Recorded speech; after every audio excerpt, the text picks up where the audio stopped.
Hi, welcome to the Shepherd's Rest Doc Talk. This is episode 117. I'm Cam, this is Julie. It takes everything in us to not say A or B. I know. So this week we are on our third Torah portion, and we are going from Genesis 12 to Genesis 17. Lots of stuff. Feel free to check out our last 2 years, which is episodes 16A and B and 69. Is it 9? 69A and B. And obviously we're going to try to not go over those things. We're going to try to keep it fresh. Ooh. As I was reading this week, I noticed a few things that are more just for midrashing points. Okay. But one of them I like midrashing. Yeah, midrashing's fun. We do well at that. One of the things I thought was interesting was, Abraham makes this point of how, I'm so old, I'm 100 years old. Are you gonna give me a child? Yeah. And I started thinking, wait a minute. If you go back and look at the ages of those his ancestors not so far back, right? He's got all these examples of people having kids after 100 years old. Right. So as Julie and I were talking this morning on our run, I was like, it's got to have something more to do than just he's 100 years old physically. Mm-hmm. There's got to be, I don't know what, something tying it either to the number 100 or the one, as it said that the one can take us back to things eternally. Obviously he's setting up this seed to be the seed of Abraham for Israel to come. Right. And Messiah. So it could be that. I don't know. But I just started thinking, Eber, who is the father of the idea of the Hebrew, right? Hebrew, right? The word Hebrew. The Hebrew, okay. Crossing over. The one who crosses over. He is still alive. He actually lives 64 years after Abraham dies. That blows my mind. Yes. When you go through the genealogy and their ages, you start to realize there were all these people that they were able to, not just Shem, but all these people of the forefathers that they're able to go and get this information from, to go and learn from. Anyway, I don't know why. It just caught me off guard when I realized, wait, there are people, men, conceiving or giving to their wives to conceive over 100. He's got plenty of examples. So something else is going on there. And maybe it's not so much that these other ones were still having children in their hundreds, but he hadn't even had one yet. Right. He had Ishmael, but he hadn't had that promised seed. Right. And maybe it was more, I don't know, maybe it was more about Sarah. But I really started thinking about that. And when I was listening to our past Doc Talks, I listened to the one from last year. Uh-huh. And we made an off-the-wall comment. Mm-hmm. We said, there's 100 years between when the northern kingdom was scattered and the southern kingdom. And I thought, oh, that's true. Okay, so but then when I went back and looked at it, it was a little more than 100 years. But my thought was, wouldn't that be interesting as bookends going backwards? There was the destruction of this and then the destruction of this 100 years. Right. The redemption of this and the redemption of this 100 years. I would not be surprised at all if it didn't unfold that way. Because like you were saying, the one usually represents that of an eternal significance. Right. Like the one day, spiritual, day one. Right. Spiritual significance. Because we know day one and the day of the Lord are still in time. They're not eternity, but it's kind of where eternity touches the physical. Yes, and that's what I was thinking of. I was thinking, the redemption of the northern kingdom, the redemption of the southern kingdom. We've seen physically the redemption of the southern kingdom. We're waiting for the redemption of the northern. To be brought in. Yes. The north will never be brought back. Right. But it's that redemption, the physical redemption. The two sticks. We've had the spiritual aspect. Yes. Now waiting for the physical aspect of it to happen. And we know that won't happen until after the 1,000 years. Right. There's the one again. Right. Yeah. It's just there's so much in there, and that's where it's fun to midrash and learn faster than our knowledge. Yes, it's neat to look at how those things work in the spiritual side, but we also have to be very careful that we don't go all the way over into the mystic side. That then we start and just make crazy things. Yeah, and then start playing with things that we're not supposed to play with. Yeah. So now in chapter 17 of this week is where Abram and Sarai get new names, Abraham and Sarah. And so I had this thought, kind of back to the Adam and Eve idea. Mm-hmm. So Adam, if you notice, the Lord calls Adam and he names him Adam. but that's when Eve is still within him. Right. And he says, I named them. So they're both actually called Adam. Right. Adam doesn't give her a name until after the fall. Until there's something breaks down in that oneness, the order of it changes. We talked about this, I think we talked about it, or if not, it was Friday night, where it became the one-on-one to more like this, right? Okay. The head versus the side-by-side, one moving over. So when that dynamic changed from the fall, she got her own name. But again, they still are working as one. Right. Well, I saw this with Abraham and Sarah this week. I thought, the Lord gives this promise to Abram that he's going to have the seed. It's his seed that's going to inherit the land. It's his seed that's going to, be like the stars. Mm-hmm. But at that point, he only has one wife. He only has Sarah. Right. So they're the one.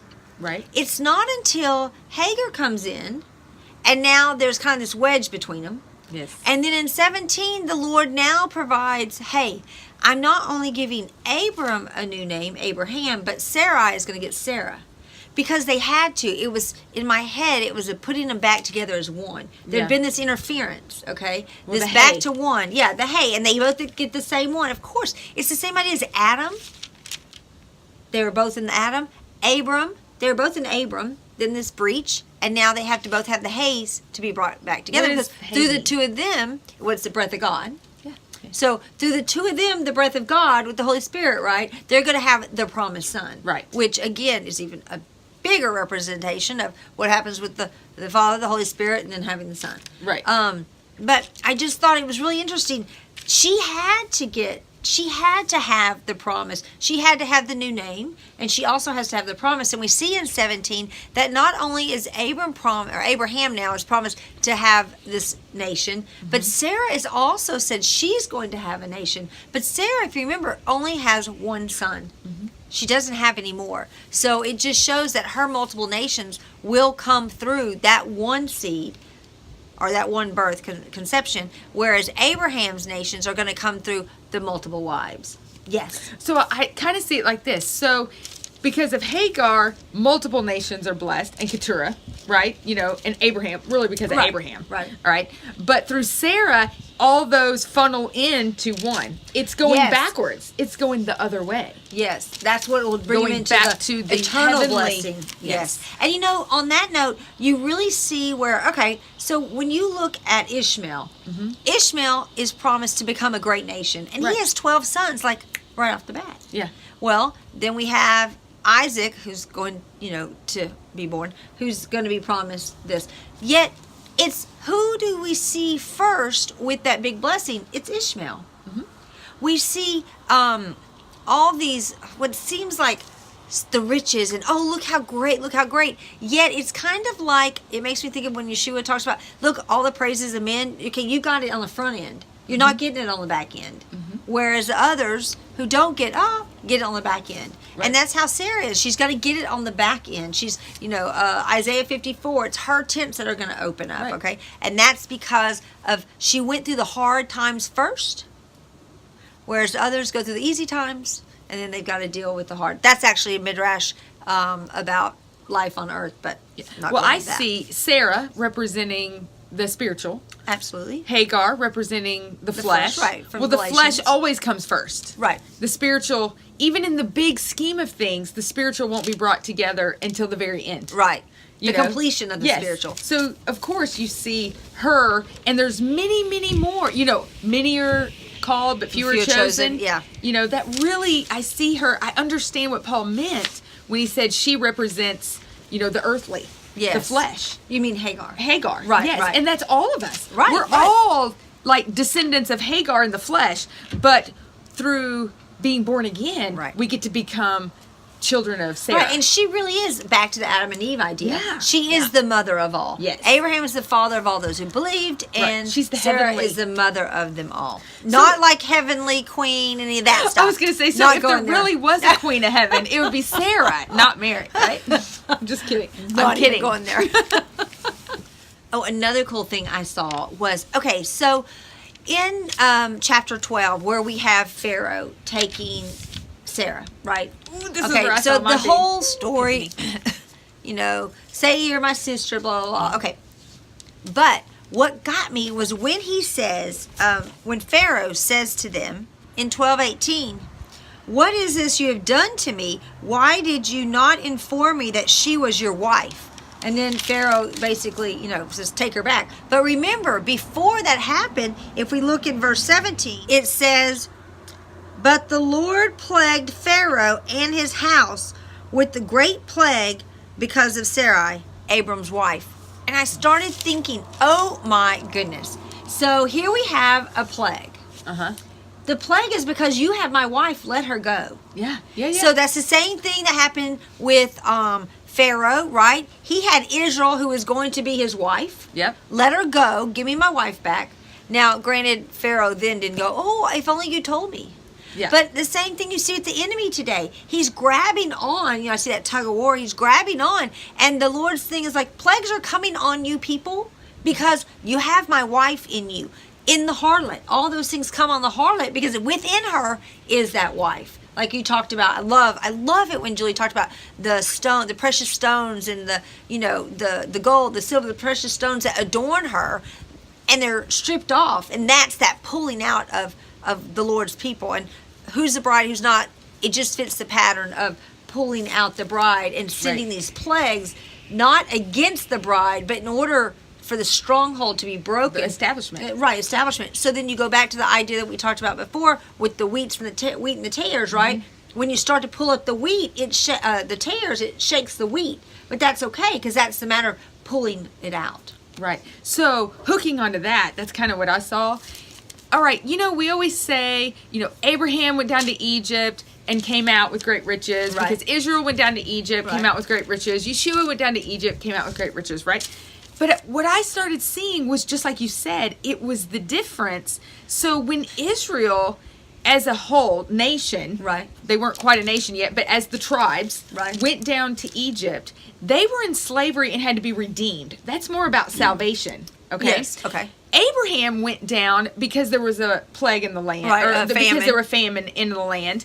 But it wasn't until Pharaoh and Egypt found out who the wife was. It wasn't because of Abraham. It was because they found out who the wife was. They said, go, leave. So I thought about that today. How many people are finding out who they really are in Messiah, what their role is, and it's being exposed. And the establishment is saying, you got to go. Yes. Because Pharaoh didn't say, you got to go. He said, no, I'm keeping you until slaves. You found out. So I see that more representing salvation. To whereas the Abrahams, if we're doing bookends, Abraham's more represents just what's happening today, like in the church, when you start to really study and the Lord starts showing you who you really are in Messiah, the wife. Then when you start to walk in that, you're told to leave. You say, you know what, you're bringing all this bad stuff on us, get out. It just hooks right along with what you said, with all these plagues are going to come on her because she's holding the wife. And it's not, and Pharaoh didn't hold her captive like the other Pharaoh held Israel captive, like a slave. It was more like, no, I want you to look like us, and be my wife. I want exactly. I want you to come in and be one with me. Yes. Kind of back to the idea of Hasatan in the garden presenting himself as the serpent, as the shiny one, the naked being, just like they were, to say, hey, I can be a mate with you, Eve. Would you? And I love that was a bad answer. Her response was bad, but Sarah's was. We don't even know what she said because it became about the men. Oh my gosh! And on that, so on that same idea about the men, I never saw this until the whole Adam and Eve thing, following the pattern. And tying on to that made me think about in chapter 16 where Sarah says to Abraham about Hagar. This is going to be on you. May the Lord judge you about this. And I don't know, this year I saw it different. Like, oh my gosh, it does link because that's exactly what happened with Eve. Eve fell, but not until Adam did it did the actual ramifications come to fruition. So even in her actions, we're seeing how when Adam and Eve flipped like that with authority, it's being understood right here with Abraham and Sarah. Sarah's understanding. She's like, look, it's on you. Right. Because you went on and listened to my voice, and you did so. Now, remember, the Lord, in 16 it says that Abraham listened to her voice, but we see a little bit later in chapter 20 where the Lord says to Abraham, listen to Sarah's voice. Right. Listen to it. So she wasn't kind of throwing it on him about they listened It's and your it did her problem now. idea. It was more to do with you didn't deal with her like you should have when she responded to me. You didn't treat me like your own flesh, which is what, right, in Ephesians 5, like your own flesh. You didn't treat me like your own flesh, so it's coming back on you. And I just saw that this year, again, back to the Adam and Eve thing, just the one flesh. And that, no wonder Yeshua says, or Paul says, treat it as your own flesh. Right. Because we are made one, and we really are. Yeah. And again, Paul does say, I'm not really talking about y'all, I'm really talking about Messiah and his body, but Yeah. still is a good lesson for us all. Yeah. And after they left Egypt, I saw two different scenarios playing out. I saw a fleshly, because you have the strife between the two men. Right. And it wasn't between, It's what I actually love their about tribes. that, that's what I was going to say. they're It herdsmen. wasn't between Abraham and Lot. It was Right. between their shepherds. Yes. So I thought, oh my gosh. Oh my gosh. It's like Yes. the Jew and the Gentile. After Yeshua leaves, Yeah. you've got the Jew and the Gentile. You got It's the these leaders. shepherds. Yes, the leaderships, they're strifing, so they leave. Yeah. So Lot goes towards what Sodom and looks Gomorrah good for because now. it looks good, right? And It's gets them immediate. out of that strife. Right. Like the Pergamus church, they look to Constantine, Uh-huh. on the Right. timeline. Right. They were Give us so they immediate. so they married. They kind of mixed, right? And now we see at the very end, you have the same thing happening with the Laodicea church. You have that mixing. Yeah. We have to be so careful that on the spiritual side that we understand what we're a part of, because you had the other strife going on within the camp, within Sarah and Hagar. Right. You had Hagar not understanding her place. Yes. And you had Sarah, I don't know. Well, she was trying to hurry. She was trying to hurry Hurry up the process. Right. Right. And again, it was the immediate, but I don't see it happening. Right. So therefore, let me help it. Yes. Whereas, again, it's the Lot seeing the land. It's the 12 sons of Ishmael. It's all the things that seem to be rather immediate. And So how about us? We have Revelation. We have all of these prophecies. How about us trying to look at what's going on and saying, ooh, let's make it fit like this. Right. And do it now. When really it could be several years from now. And knowing the pattern, it could be a partial now and a Right. more fulfillment later. It Yeah. doesn't mean, right. But you're right. And I don't remember who it was I was talking about taking words in prophecy and making them fit our technological, Right. right now technology, I should say. This must be what he meant Right. when He he must said have been a their tank, flesh or he must will, have- yeah. blah, blah, blah, or whatever it is. It's got to be nuclear, or it's got to be... I'm not saying that's not it. Right. I'm just saying I just But see then those again, things happening. The Lord doesn't need a nuclear to melt our flesh. No, I He see it more created like Nadab and Abihu. When he comes near, Yes. you just... That's Not what gonna make happens. it. Yeah. Yeah. All right, I have a question, and I have no idea. And I don't know if we've talked about this before. I think every year this comes up in my head, and I don't know if I actually verbalize it, but I'm going to verbalize it this year because I really want to know. All right, so it talks about in 15 how Abraham, a great sleep came on him. Yes. Right? And then it said, okay, so in 12, it says, and it came to be when the sun was going down, and a deep sleep fell upon Abram, that see a frightened great darkness fell upon him. And he said to Abram, know for certain that your seed are to be sojourners in the land that is not theirs, and shall serve them, and they shall afflict them 400 years. So my thought is, did Abraham hear this? Or is this a hindsight that Moses, when he was writing the Torah, gave them? In other words, did Israel really know that they had to wait that it was going to be 400 years? Or was this a hindsight thing once the Torah came out and said, oh, so that's why we had to go down to Egypt and do all of these things?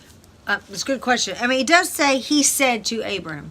Right. But was he awake and heard it, or Right, was he I don't asleep? know. But then Yeah. again, here's my thought. I have no idea. But You know, in the deep, deep recesses of your consciousness, the Lord can immediately speak to you. And give you. And then Sure. if you think about it, just before this, he just saw up in the Mazarov.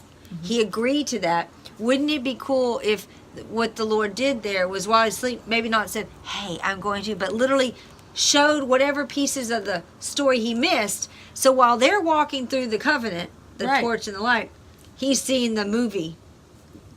You know what I'm saying? Yeah. Who seen the movie? Abraham. Abraham. Yeah. Oh, okay. Is seeing that, and this is what he's learning in that movie, knowing for certain that the seed will be sojourner in the land of the heirs. I mean, so Well, I just thought maybe it's kind of like creation. You know, he had to speak it. Right. So for this to be so, he had to even speak he it had to for it to- speak it, even though Abraham wasn't aware of it. right.